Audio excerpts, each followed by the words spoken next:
All right, folks. Welcome, Columbia State. Thank you for joining us. This is the Pride Panel Podcast. I realize it's not June. I know that. But, nobody's around during June. So here we are in November talking about Pride stuff as well we should. I think the first thing I want to do is just have everybody, all of our esteemed guests, introduce themselves. My name is Sharon Grigsby. Everybody calls me Doc. I am assistant professor of psychology. DeMarcus, go ahead. I am DeMarcus Jackson. I am Associate Professor of Psychology based in Lawrenceburg, Tennessee. And the chair of our illustrious psychology Yeah, department. lead faculty. Your chair, whatever you want to call it. Amber, go ahead. Hi, I'm Amber Prock. I am an instructor of communication studies here at Columbia State. And well, I'll have to leave the student for last because you know how we treat students. Lacey, introduce yourself. So Lacey Benz, the professor of communication studies and lead of the communication studies department. And director of international studies. Can you have any more titles? That's what I want to know. Julian, we say the best for last. Introduce yourself. I'm Julian Peacock. My pronouns are he, him, and I am a second-year philosophy student at Columbia State. Yes, you are. Good. Well, thank you. Thank you, folks. We can't not thank Columbia State for giving us the support for us to have these discussions. There are so many places, even in the state of Tennessee, let alone outside the state, that wouldn't happen, right? So we have to give kudos to our administration, and I thank them for allowing this to happen. I also think that we need to take probably just a second and remember the passing of Serenity Birdsong. Serenity Birdsong was the vice president of Lambda, which is an LGBTQ plus club at MTSU. MTSU has a very large queer population, and their club is very successful. And she was the vice president. A couple of weeks ago, she took her life on campus, and I think it always strikes us when people take their lives in our community. It always does. It struck me a little hard because she was in a community, in a group that was very well supported. So our hopes and our thoughts are with MTSU and all of our friends and our family. So I want to just really quickly run down just what's going on in the whole Tennessee law thing, right? Some of this is old, some of this is new. Gender affirming care, March 2023, prohibits gender affirming medical care for transgender youth under the age of 18. This law, bans puberty blockers, hormones, and surgeries. It also prohibits any treatments that are intended to help a minor identify with, live as, or to change their identity from their biological sex. No surprise there. Bathrooms, 2022, federal judge struck down the whole transgender students can use bathrooms that identify with their gender. One has to use bathrooms that identifies with their biological sex. We've gone around that here at Columbia State, and we just have single stall bathrooms. That's fantastic. Pronouns. Again, 2022, a teacher or other employee of a public school is not required to use a student's preferred pronoun, is not civilly liable for using a pronoun that is inconsistent, and is not subject to any adverse employment action thereof. Athletes, of course, we know the governor prohibits transgender athletes in college for performing according to their gender. They have to perform according to their biological sex. Banned books, still a hot topic, right? Still a hot topic. Rutherford County in 24, they removed 6. Wilson County removed 400 books from their school libraries, including, this one gets me, Wacky Wednesday by Dr. Seuss. What is that? I don't understand. Statewide in Tennessee in 2024, we have banned over 1,100 books thus far and still going strong. And most of those books target LGBTQ and marginalized populations. So, yay. But let's talk about something maybe a little more, I don't know, Can we get any more controversial? Probably not. Amber, you had brought up several points, and I guess we're just going to get the hot topic out of the way first. You had talked about teaching LGBT, teaching queer subject matter in the classroom, whether it be K through 12 or higher ed. As you well know, in the state of Tennessee, that's not allowed in K through 12. Higher ed, we have to be careful. So how do we feel about this? What do we want to say about this, Amber? I think just talking about how representation decreases bullying, it destigmatizes a group, it really helps with representation. And I feel like with the fear of getting in trouble for that, we tend to teeter away from topics that are centered around LGBTQIA plus individuals, which kind of perpetuates again that it's taboo to talk about gay or queer. And I just kind of wanted to open up the floor for discussion about that with some of you all, and how you felt about that and how we navigate that, and specifically in Tennessee. Right. Well, DeMarcus in psychology, just with the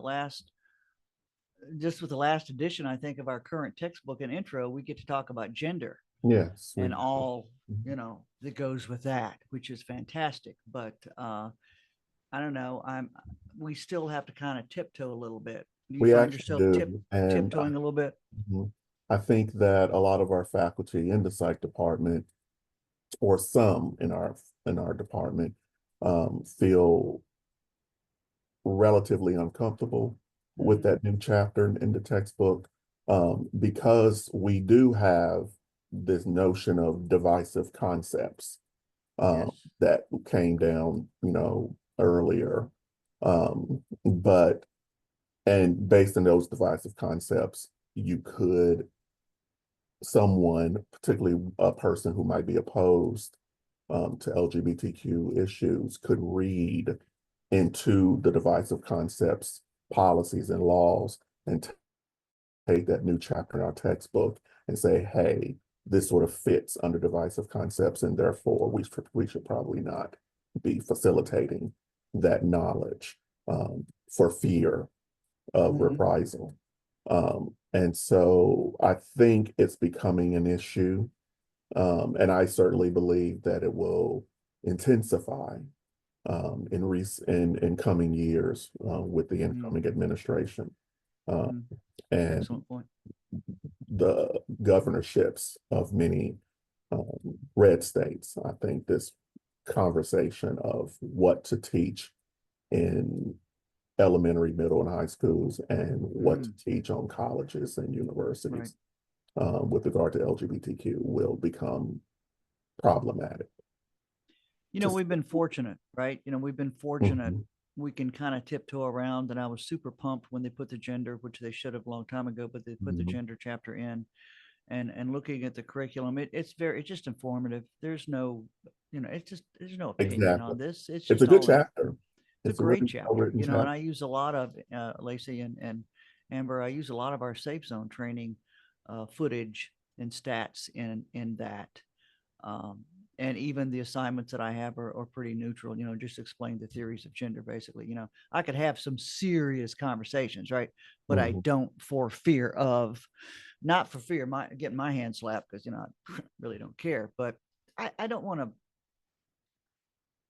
to make people horribly uncomfortable. In fact, what I do, I don't know, DeMarcus, this is what I started doing this semester with this chapter, is giving a PSA. So we're going to be talking about gender today, and we're going to be talking all of the aspects of gender today. And some of this may go against your sensibilities. Okay. I understand that, but it's in our curriculum, and we're going to talk about it. I do the same thing. I have started giving a disclaimer saying, hey, we're going to talk about a list of terms and definitions, and I'm not trying to change your attitudes about this topic. I'm just introducing a list of literally definitions to you, and you take those with what you will and interpret them and take that out into the real world, because at the end of the day, what we're teaching wildly at Columbia State is transferable skills, real world skills. Specifically, I know in our comm class, that's the whole goal is you can take all these and apply these, whether it's in your personal life or in your work life. And so it's really how you take this and interpret that into your real world settings. And even as a queer woman who is teaching these subjects, I still feel anxiety because I see a body language shift in students, not Absolutely. all, but some who feel Some. uncomfortable with it. And I feel like it's because we have a lack of that representation in K through 12 that all of a sudden when they come to higher education, it's like a culture shock. Mhm. And especially in our region, I feel like maybe in other areas of the country, we might not have that same shock, but specifically here in the South, it's like, Right. oh, wait, we don't talk about those things. That's taboo. We don't Right. have those discussions. So I feel like it's harming a lot of our folks in terms of really just access to knowledge and education. Totally agree. I mean, you look at some of our southern campuses, even the Columbia campus, not so much Franklin per se, but Columbia and definitely those that are southern, more southern. Um, you know, they might not even know a gay person. They might have never had even a person of color in their high school graduation, right? You know that. Um, let alone when we talk about, non-binary or trans or any of those things, they're like, they've just not been exposed, and because of that, and because of course our current administration doesn't allow that to be talked about, they come to college, and we're like yakety yakety yakety, we're talking about it, man. We're doing training on it, right? We've got clubs about it, and here we are. I don't think we're that obtrusive, but nonetheless, we're more visible, right? Um, I don't know. I get a little pushback. I got some pushback this semester that I had to rein myself in just a tad because I thought, I do think though that there's, and I'm with Amber, and I'm sure that we've all seen that sort of shift in nonverbals of some people being very uncomfortable having those conversations. But I've also had students come up and thank me. yes, To me, it makes it worthwhile to know that those students who are out there who are trans, who are non-binary, who are questioning, actually feel like that topic was addressed and discussed in a way that wasn't derogatory or wasn't hateful, or at least is focused on informing people about that particular topic, that to them adds a feeling of acceptance, because there is so little representation, there is so little discussion, that even though for us, and I'm the same as I'm sure a lot of us, it can be difficult and it's tricky sort of treading that line, but I think that it's worth it for us to have those conversations, because the difference that can make for those students who may be feeling marginalized. And I'd actually be curious to hear from Julian about the student perspective, if they've yes. seen any of those conversations in class, how other students have reacted in those particular components. I think that in general, the shift in body language is huge actually in the classroom. Like you see people kind of start to like close in on themselves, regardless of whether that's from like a feeling of sudden visibility, or from like being confronted with something unfamiliar. And while I have had the privilege of being in more radically accepting spaces, I think that for a lot of LGBTQ plus students, well, in the end, you're grateful for it. It feels almost like a sudden spotlight on you, especially because on the chance that other students have like an inclination that perhaps you align more with that, eyes kind of immediately dart to you to gauge your reaction.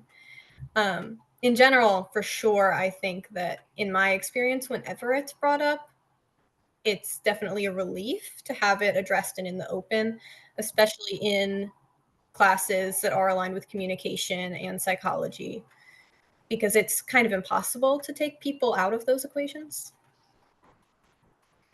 Yeah, it's daily life, right? They're everywhere, you know. But you bring up an interesting point that you've brought to the table before that I personally was unaware of. understand that I'm old and understand that I've been in this skin for a very long time and I'm very comfortable in my skin. You know what I'm saying? So not much affects me. Okay. I remember being Amber's age and flag waving, and I remember that. Right. But as a youth, I didn't have that because at the time period, it wasn't cool. Right. Uh, I don't care. I am very comfortable in my skin. But you bring in a great point that when we start talking about it, when we start celebrating it, that now the spotlight is on you. Mm. And I thought, okay, that's a great thing. And you're like, maybe not. I was not aware of that. And that's kind of that dichotomy that we have to deal with, right? I I mean, bigger cities, you're going to have a bunch of folks that are, within our spectrum, right? But, Columbia, maybe not. So I could see where you feel that spotlight. I'm sorry, D, go ahead. No, I agree. And I purposefully, my students know I'm gay.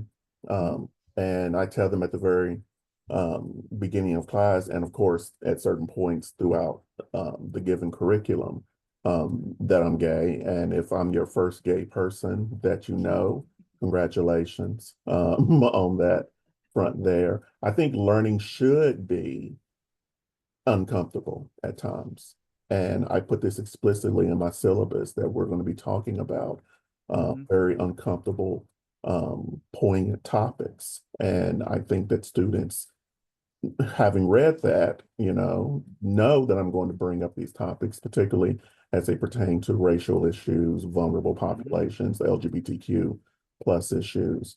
And so yes, they get uncomfortable, and yes, there's pushback, which I think is also a good thing, because it gives you the opportunity to push back also, and thus, elicit critical thinking, hopefully, critical thinking, reflective thinking on the part of the student.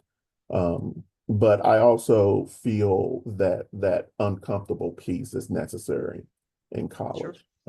It should be necessary in K through 12, to be frank about it. And I think that is one of the, I'm a cynic, and I believe that's one of the goals of this administration in Tennessee, the Tennessee Department of Education, is to squash critical and reflective thinking by removing books that would promote and elicit such thinking, and by stomping out any sort of discussion on LGBTQ issues and other vulnerable population issues.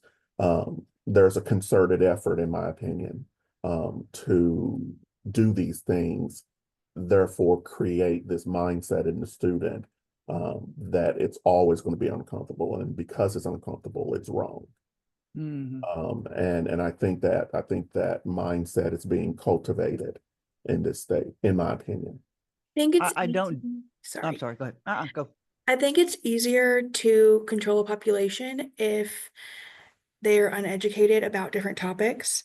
And I think it's easier to control a narrative if there isn't enough information about it around. So I think we see that a lot in with our current state, but also I think we're going to see a shift somewhat in our nation as a whole upcoming. So I feel like it's kind of now more than ever super important that we kind of take a stand and say, hey, we're going to do this cautiously because we know we don't want to cross boundaries, but keeping that education, because Julian just said, while it is a spotlight, it also still opens that safe space. So I think regardless, just kind of saying, hey, we're committed to being a safe space. And I make it just as known to my students who are not queer that I'm a safe space for them. I'm a safe space for my queer students, my trans students. I'm a safe space for all. So it's like, I'm not just here for my LGBT students. I'm here for everyone.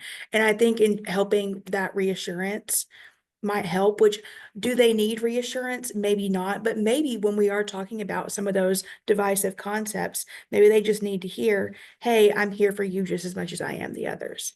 Absolutely. Yeah. I mean, every opinion has to be respected, right? And that's sometimes hard. It's very hard, but every opinion has to be heard. That's what it's all about. Psychology, we teach that all the time. It's to look outside the box. Yes, you're going to have your opinions, keep your opinions. We love your opinions, maybe not, but be able to look outside the box, understand the other side of things, right? And I'm like you, DeMarcus. Sometimes I think they do it in the guise of keeping the children safe.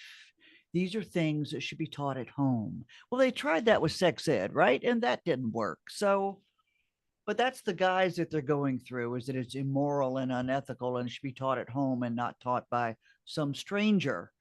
Um, so it's just, I agree. I think we still have to be visible. I'm not going anywhere. I mean, I don't plan on not waving a flag. I don't plan on not having these conversations and these podcasts and these lectures and these prism meetings and these safe zone trainings. That's not going to go away unless somebody comes along and says you can't do it. Ooh, I don't even want to think about that. I mean, it may come. Who knows? It happened to Florida. They can't say anything. They can't do anything. Texas, they can't do anything, right? So again, we're very blessed here at Columbia State to have these conversations, right? I mean, I have to say that. I just do. One of the plans of the upcoming presidential administration is to get rid of or to eliminate the U.S. Department of Education, or to at least curtail many of its functions back to the states. And I see this not just with the U.S. Department of Education, but I see a trend coming from this upcoming presidential administration to push a lot of these topics and issues back to the states. Yeah. Just let the states handle it. Exactly. And Yeah. I think that's going to become quite problematic with regard to LGBTQ Anything. conversations. Women's reproductive women's rights. Oh, rights. let's let the state handle it. Yeah. Racial, ethnic conversation. Yes. Because if the states control the narrative, as Amber put it, particularly the red states, it's going to become much more restricted, in my view, in the coming years. And of course, we hope that that doesn't become the case. We hope that there's pushback on the political spectrum, Right. and of course the legal spectrum, that push back at these things. And that's my hope. But I think that's the goal of this administration, of this upcoming administration, is to push these things back down to the states, and then allow the states then to curtail these conversations radically. I don't disagree. And considering where we live, that's going to fall right in line with all of the conservative values. That's okay. We're going to fight it. We're going to fight it. You mentioned also, Amber, queer family life. What you want to talk about with that? So I think it goes along with talking about LGBTQIA plus topics in the classroom, because when we don't see representation, it makes it hard for queer students and for parents of queer and trans youth, but also for queer and trans parents. So I think when we have this stifled conversation and we can't talk about it, but then someone comes to school and says, well, my mom's or my dad's, all of a sudden them just talking about their home life and their family lives becomes this thing that we can't discuss. And so I'm worried about that as a woman who plans to have children with my wife very soon. I'm concerned about what the trajectory looks like for all of us who are in the community and plan to be parents, and for our children who might be trans or queer. And what does that look like? Does just talking about your existence become something that's not allowed? And how do we navigate that? Just wanted to kind of bring that up to the table for discussion, because, saying that someone's existence is something you can't discuss, and okay, well, I can't talk about my dad's anymore. That's horrible. And so I just don't know how we navigate that. No, because I mean, we talk about, at least in psych classes, much of our experience comes from how we're raised, right? And the culture that we grew up in. So that's, first line, of course, is your parents, and second line is schools. So to not be able to talk about the fact that I came from, they talk about everything else, single parents, abusive parents, addicted parents, mixed race parents, whatever, culturally diverse parents. Why can't we talk about same-sex parents? The good thing about this is, though, I'm seeing more and more, and I know we're going to get to that, more and more media representation of same-sex parents and same-sex couples. Commercials, big commercials, not little bitty stuff, big commercials. Big jewelry company, I can't remember, K's, I think it is, has same-sex couple getting married with, the ring on their finger. So I'm seeing more and more of that. I won't say sneaking in. I think it's pretty blatant right now. So that's good. So that means if it's in pop culture and media culture, DeMarcus and I are all over that because we can be talking about that stuff, right? Because that's very relevant to social media Exactly, and especially in what we, social psychology. yeah, absolutely. There's explicit conversations about media, advertising and things of that nature. And I agree. I've been noticing a lot more very clear representation in the news media, in the commercial media, in the entertainment media, of gay representation. And I think that's a really awesome thing. Because then it Yeah. allows others, particularly educators, it invites those talk about it. conversations, and Right. you can talk about it because they're in other mediums. And I think Right. that's a good thing. Well, So and in- we have Buttigieg. I can never pronounce his name. Ted Buttigieg. Buttigieg, Pete. Thank you. Pete Yeah. Buttigieg. Well, anyway, Mayor that guy, that guy, hello, thank goodness for that guy, right? I mean, he's upper level position. We had the first trans Congress something, right? Yeah. I mean, so we're not to be ignored unless you would just want to go in and fire everybody, which there's possibility. But anyway, right? So yeah, no, yes, So- I don't think about the kid thing, but the parent thing I do think about. That's interesting. And along with the media representation, in preparation for today, I was kind of doing some research, and Julia Stoll, she's a researcher about LGBT issues in media, and even now with all this representation that we're seeing, ABC, only 15% of primetime characters are part of the LGBTQIA plus community. On CBS, only 9.2%, and Fox is 5.2%. And so while we feel like, wow, it's all this representation, it's because there was literally none. I mean, Nothing, this is right. less than 20% on these networks. And so it feels like an overwhelming amount. Because again, it's from that start, there was absolutely none. It was this nuclear family of man, woman, boy, girl, like that was it. Yeah. And Yeah. so while we're seeing the representation, it's still like 15%, 9%, 5%, still so small in an area where it does lead to representation.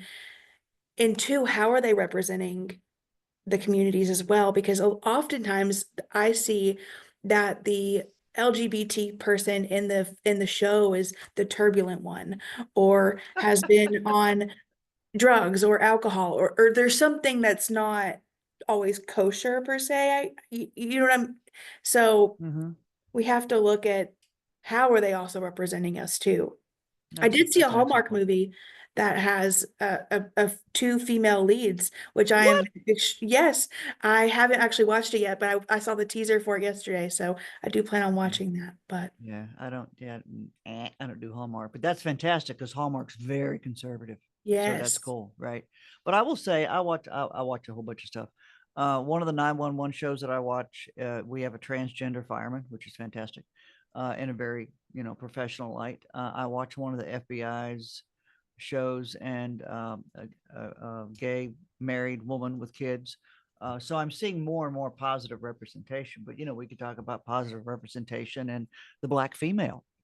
That's still a thing, still a big thing. So yeah, I agree. It's not that that's weird, man. Those stats, that's cool, Amber. I didn't realize it was that low.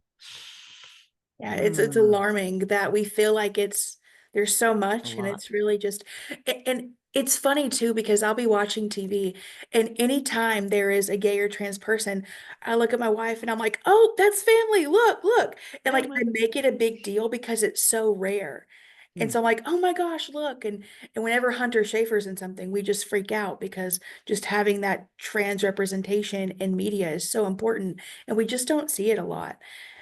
I believe we had, and not that this is super relevant per se, but maybe the first trans Victoria's Secret angel this year, which was a super cool thing. I mean, that's its own sort of No, it's a Get trans into your model. own and Victoria, discussion you with know, the Victoria's Secret, but it was yeah. cool that we had representation in that.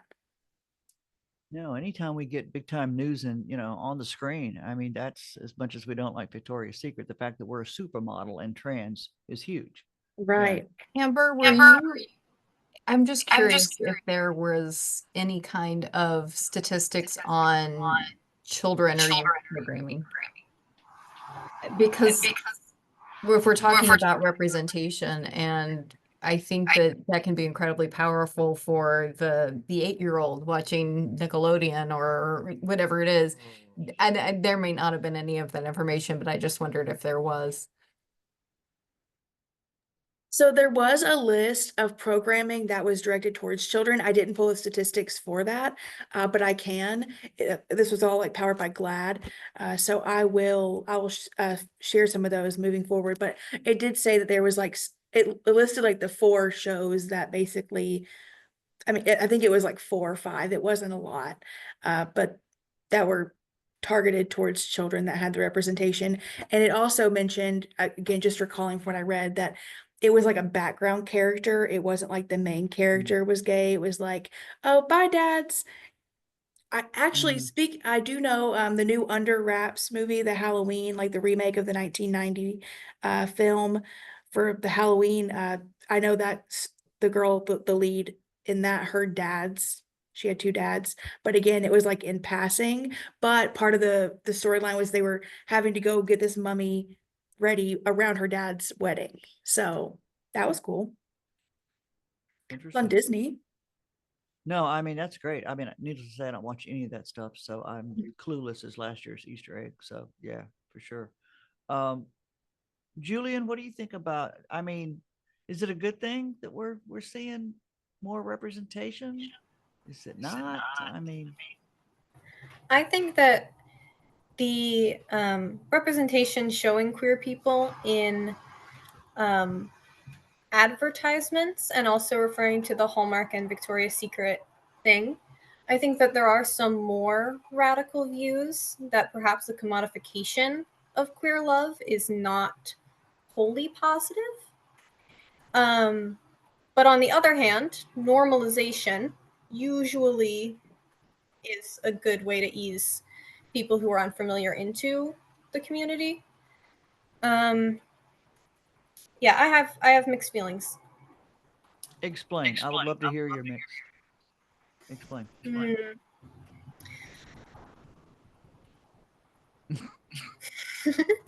You're struggling. You don't have to. If you're uncomfortable, you don't have to. I think when it comes to queer representation, it's definitely of 2 minds. Where on one hand, we should be able to do anything that a cis straight person can do. And on the other hand, there are people within the community who do not want to follow in the footsteps of the straight community in some of the more negative ways, such as the more capitalistic view of relationships.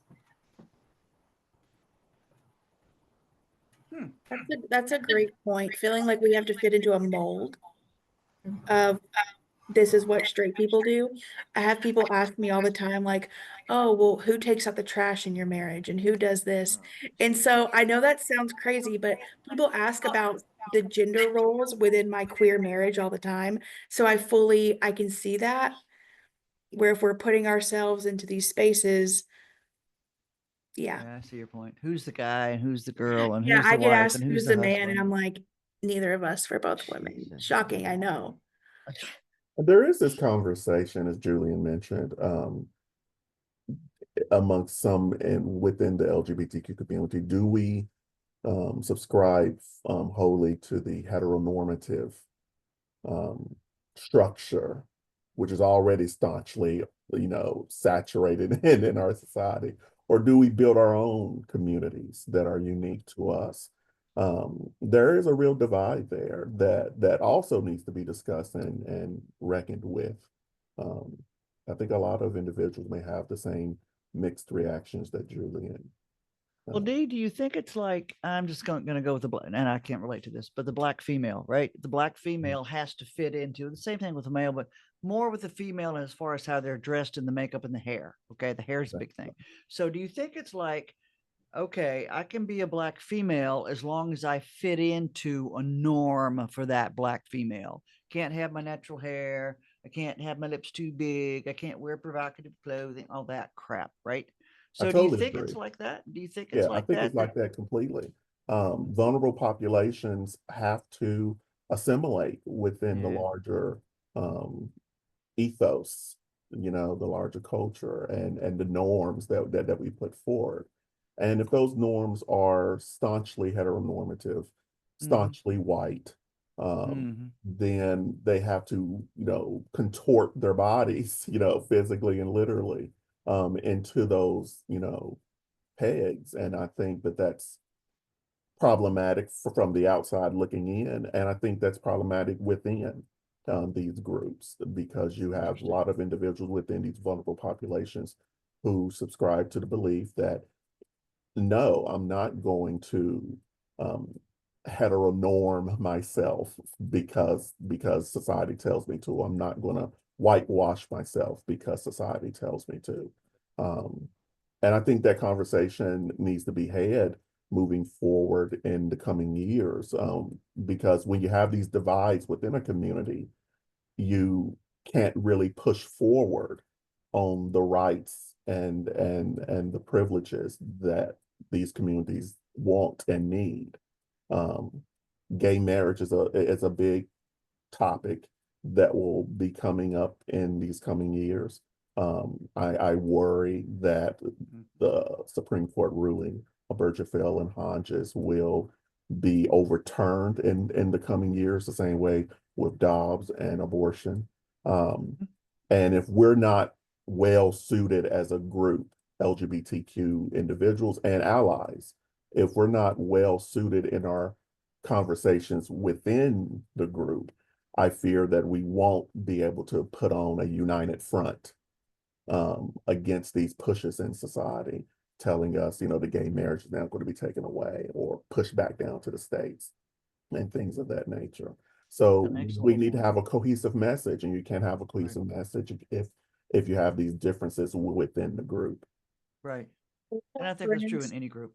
Yeah. You've got the black community that says, well, you're too black or you're not black enough or you're too light or Exactly. you're too dark. So Exactly. yeah. Okay. Go ahead, Amber. I'm sorry.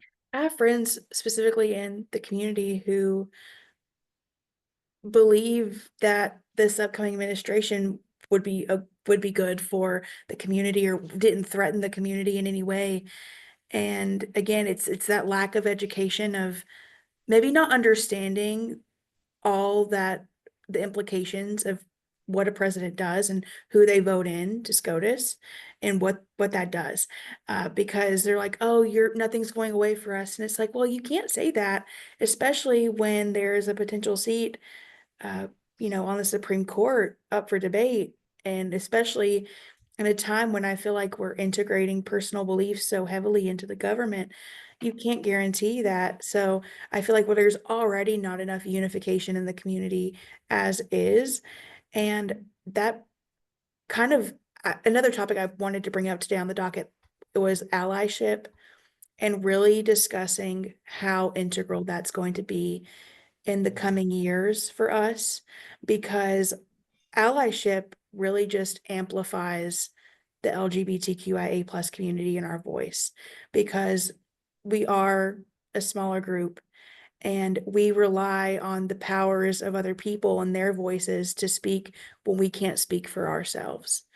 And that's why it's so important to not just tolerate, but to be affirming and to be a voice for those people. And a few minutes ago, I was saying we, when I was mentioning the trans community, I'm not a part of the trans community, but I stand with and stand for that community. So to me, that is we, because I will speak for those people.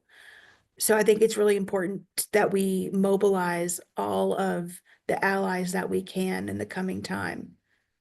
I totally agree. Excellent lead in. Yeah. Excellent lead in. Thank you. And DeMarcus, you started this whole thing off, but I know that was one of the talking points. So I want to start with, it's interesting here. I want to start with Lacey, because I think you're the second person that took over Prism. Before was, help me out, what was her name?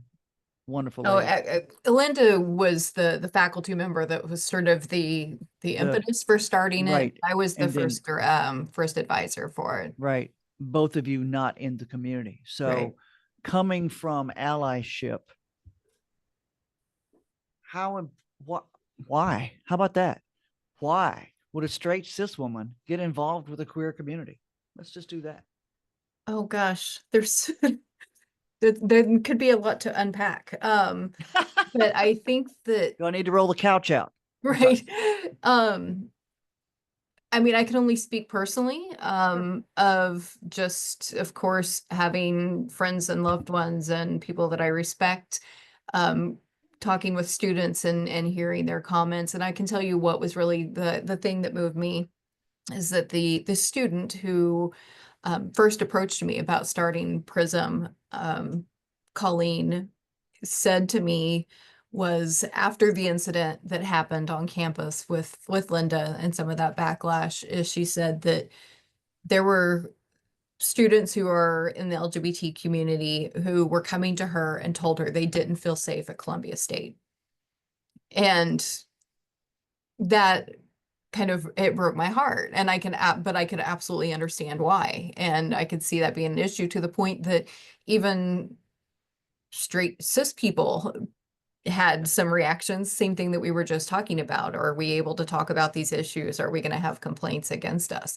And so that really was the movement of, if we're going to be focused on belonging, if we want to be focused on students, that we want to make sure that all students can be successful, we need to make sure that we're providing a space for those students that allows them to know that we want those students here, that we support those students, that we are going to be respectful of all identities, and making sure that we're addressing those issues as fully and completely as we can. I think that's amazing. I always wanted to kind of know the backstory because, we have a lot of straight allyship, which we all are very comfortable with, and we appreciate that. But I always wonder, why would you jump into something that you're not part of? It makes sense for, most of us here to say, yeah, hands up, I'm in, right? Because, I'm part of the community, and we teach and we mentor and we want to keep our students safe, right? But see, with me, it's not just safe. And, Julian has taught me so much just in the 2 years that he's been around me, but it's not just safe. To me, everybody wants to be seen. And I don't mean like spotlight seen, but everybody wants to be seen. They want to be heard. They want to belong. I don't give a damn who you are. That's what Maslow says, right? And I believe that. And I think if they're not seen and they're not heard and they don't feel like they belong, that takes them down a path with an already background of mental health and social anxiety that's going to lead them to nowhere, right? So that's kind of my passion. I didn't experience any of the crap that they're going through, right? I didn't have that social anxiety. I didn't have that mental illness. I don't care what people think of me. I'm fine with myself, right? But that's me. And there's so many of our students that are not. So that was kind of my take, with this. But now, Julian, I just got to ask, man, because, you're part of the community and we're allying around you. Is that a word? It is now. I don't know how you feel about that. Does it make you feel better, more supported? Talk to me. I think it's necessary.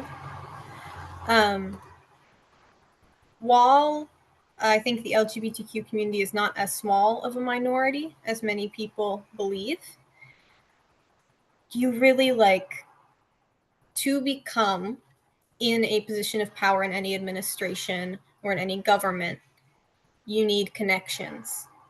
And if there are not queer people already in those positions, it can be hard to make your way up. So having allies has brought people's voices higher up in those institutions where it is really the only option to be heard is to be on that hierarchy. But as just a community college student, it makes such a big difference to when someone who is not part of the community is willing to be curious genuinely and genuinely want to learn from you and help to teach others in perhaps what is a more be a more palatable vessel for that knowledge. I think that's really useful. There is sometimes, I think, the biggest flaw with allyship that I've seen so far is that many allies think that it is our responsibility to answer whatever question they might have because they're on your side. So you need to remember when you're talking to somebody that regardless of whether you support like the community they're from, it might not be comfortable for them because they are just a person. They're not some flag staff for their whole community. They're at school. And I think that that can be very difficult because I think it is kind of scary also to be an ally, to like decide like, oh no, I'm in this really safe space. And I'm going to jump outside of that to go explore this other less safe environment and risk perhaps alienation from my own community. And I think that's scary, but it's not as scary as not having the choice to be in that original safe space. Point. Good point. That's an excellent point. I mean, you don't have a choice. I don't have a choice. I mean, I am who I am, right? But now I'm grown, so I don't really care. But you don't have a choice, right? But for someone like Lacey to jump in out of a completely accepted, historically correct, beside the fact she's a woman, we won't go into that, right? She's a white cis woman. Everybody loves her, right? To jump out of that box and say, in a small community college, I'm going to say, I am going to be an advocate for the queer population. In a red state, in a red town that has a church on every corner. I'm sorry, that just takes a big old set, is what I got to tell you, that I am super, super proud that you did that and your predecessor before you. I mean, and I'm just sorry that it took, no offense when I say this, I am sorry that it took a straight person to do that. You know, that it couldn't have been a queer person said, oh no, I got this. Yeah. I think So allyship means so much to everybody around in the community. It really does. no matter what that allyship is, right? I Mhm. mean, even with mental health, we have huge mental health issues on campus, right? And I think that the support that we have, even though it needs to be much more and much more apparent and much more visible, I think allyship is huge no matter what, right? Difficulty in being part of that. I mean, I don't know. I don't feel that I have any difficulty. DeMarcus, do you feel that you have any difficulty being part of this allyship? No, I think allies are extraordinarily important for a myriad of issues, but primarily since I'm more focused on nationwide politics with the LGBTQ community, we need straight people, to be frank about it. We need white people, to be frank about it, to push these policies forward. Even with the divides within the LGBTQ community that are current and present and ongoing, being straight allows that individual to go back and forth from the LGBTQ community back to the straight community and taking our ideals and our feelings and our concerns to these upward levels of policymaking that need to happen, like I said, especially in these coming years.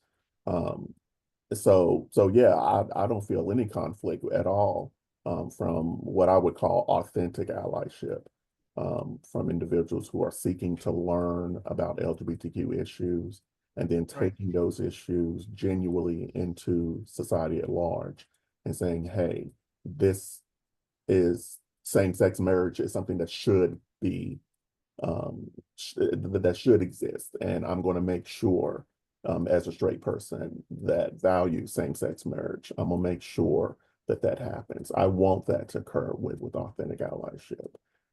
So bringing those actors into the community is a good thing. No, it's a great point. The actors in the community. And again, I keep going back to Black history. I'm sorry, but it's just because I was Black in a previous life and I keep going back there, but still, and you know that to be true. But, you know, the formation of the NAACP, right? Of course, it was a Black community organization, but if it wasn't for white leadership, they wouldn't have gotten anywhere, right?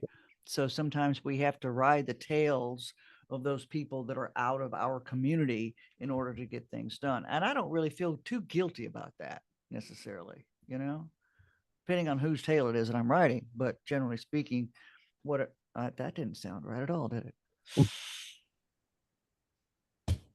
It's not what I meant. No, that's what I meant. But anyway, yeah.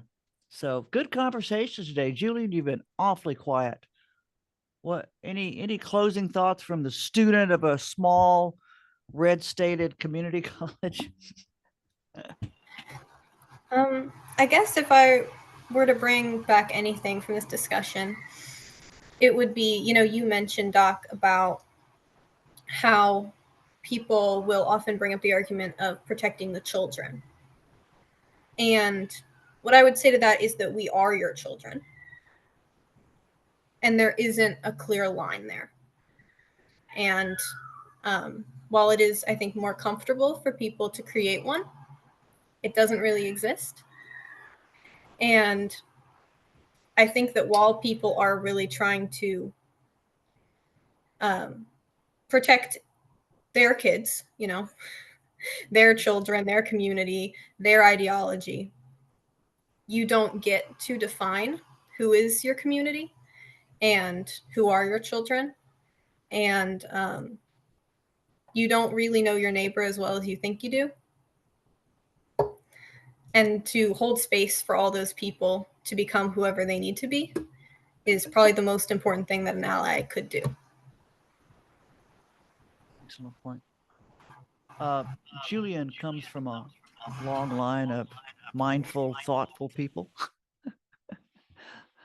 His sister Rada was, as you well know, Lacey, was an inspiration to me and just a joy to be around. And she's gone on to do great things. And Julian's going to go on to do great things. And I've met their parents, and their parents are amazing service folks. And I don't know what you plan to do in life, Julian, but dude, it's going to be awesome. That's all I got to say. It's just going to be freaking awesome. I want to be following in your tailwind if I can. That's going to be great.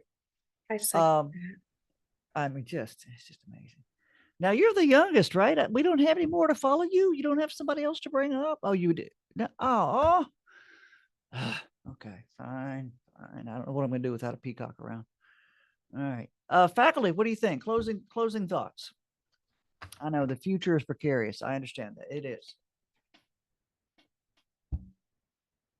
I just hope that my cynicism over the next few years is completely destroyed by the LGBT community holding fast, being strong, being united, the allies of our community holding fast, being strong, being united, so that we can meet this challenge that's going to happen. The fight isn't over. You know, I've always contended that one of the issues with the same-sex marriage battle was when we achieved it nationwide through SCOTUS. Everybody was like, okay, everything's done because we have marriage equality now. And I'm like, okay, no, those things can be easily taken away from us. And so those battles are not over, and we need strong, united voices to make sure that it's pushed forward. I think the revocation of Roe v. Wade scared the hell out of all of us. I'm like, the marches, you know, the women's rights, the ERA, the Stonewalls. Okay. You know, I mean, come on, man. You're going to take that away from us? Yes, actually we can. How about that? You know, so that's a little scary. And it made me shake in my boots just a touch to realize not that it could happen, but the fact that it's a representation of our nation on how they feel about it. Right. And it's a majority. And I am desperately in a minority that doesn't believe like that. And how successful is that going to be? So yeah, it's scary, but I'm too old to give up. I'm not going to give up now at all. Lacey, talk to me. Closing thoughts. I know it's a large question. I think we have a fight ahead. We do. In a lot of different arenas, and I've heard from several people, and I think all the different kind of marginalized communities, but also from straight white cis folks that are getting to this point that are saying, I'm just tired. And I think we all are tired, but as a straight white cis person, maybe less as a woman, but I can have the choice to sit back and let it happen. And because I'm tired and I don't want to fight anymore. But I think that it's really on us to recognize that those other communities don't have the choice. Right. And so it's going to be on a lot of the allies, whether that's LGBTQ allies, whether that's in other communities, to make sure that we don't give up. We have the choice, but we have to make that conscious choice that we're going to step up and keep being a voice. Absolutely. One of the coolest things that I remember, and it was cool for a really very, very bad reason during COVID with the George Floyd thing. Okay. That was absolutely catastrophic, globally catastrophic, but it was a turning point. Okay. If that had not happened, if COVID had not happened, we wouldn't have all been sitting around watching our stupid phones, right? And we would not have all seen it globally. And because of that, change started to take place. Same thing with Black Lives Matter. Same thing for the first time. Well, I won't say first, for a very long time, back in the civil rights, there were some few white folks that got involved. But for the first time, Black Lives Matter, we saw everybody marching in the streets, right? White, black, pink with purple polka dots, it didn't matter. Gay, straight, cis, didn't matter. And I thought, that's what it freaking takes, unfortunately, is some catastrophic thing to happen. So I'm hoping that Roe v. Wade kind of put a little fire under everybody's belt, because even those in the queer community thought, oh, damn, they're coming after me next, right? And now with the current affairs of our administration coming up, we're like, we're really scared, right? And it's not just the queer community. It's the women's movement. It's Black movement. It's immigrant movement, right? So it's a whole culture and diversity thing. But I'm not giving up. And we appreciate that, the allies of those folks who are not part of our community. And yeah, Amber, closing thoughts. I think my close is just to the people watching this. I don't know who's going to watch it. I don't know when you're going to watch it. But just know that whoever you are, you're seen and you're heard and you're valued and you're valid. And in this space, you are loved no matter what is to come in the following days. We might not do another one of these podcasts for a year. And who knows, our life could be different in a good way or a bad way, but regardless, you're seen and heard and loved. And I just want that to be put out there. That's fantastic. And I will take this recording and put it on the Prism site. I'll post it on Facebook. I don't know if you can post a video on Instagram, can you? Not this long, but I can. Okay. I'll make something happen. I'll let you do your magic. Yeah, you do the magic foo with the gram. I'll take care of Facebook and of course the Prism page. Ms. Alvarez, I want to thank you. She's one of my students in social work and psychology for jumping in. I appreciate that. You folks. Thank you. That's very interesting. Like I'm just learning. So Good. I don't have a lot of things to say, but No. I'm learning and it's very interesting. When you give us the class, it just blew my mind. How did you explain everything? So you're awesome. Thank you so much. You're very welcome, and thank you for popping in. Folks, I appreciate you. I'm going to hit unrecord, and then we can chat if you like. Columbia State, whoever's seeing this, thank you so much for supporting us. Thank you for jumping in. I appreciate you all. Peace.